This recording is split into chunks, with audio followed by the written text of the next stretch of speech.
Welcome to Shamims point. গল্পটা সত্যি ছিল।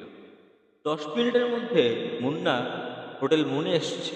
লিখন মুখ ঢেকে রেখেছে আর সানগ্লাস পরে নিয়েছে। মুন্না উমরকে দেখে বলছে, কিরে তুই এখানে? আর এটা কে? উমর, ভাই এটা আমার এক ছোট ভাই। আপনার আশীর্বাদ চায়, যাতে কোনো ঝামেলা হলে আপনি শেল্টার দেন। মুন্না, ওই কিরে, তোর মুখ ঢাকা কেন? আবার অন্ধকারে সানগ্লাস কেন তোর?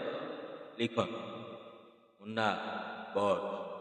কণ্ঠটা শুনতেই মুন্না, ও মা গো ওমর, আটকির পুত, ওই তুই কি করছস ভাইয়ের সাথে? ওই তুই কি করছস? ভাই মাফ করে দেন ভাই। ভাই পোলাপার মানুষ ভাই, বুঝে নাই ভাই। ভাই, ভাই মাফ করে দেন। লিখন মুন্নাকে একটা লাথি মেরে প্রায় 5 গজ দূরে ফেলেছে আর ওমরকে 10 তলা বিল্ডিং থেকে ফেলে দিয়েছে। পরবর্তীতে কি করবে লিখন? কি হবে লিখনের বলবো 29তম খণ্ডে ইনশাআল্লাহ।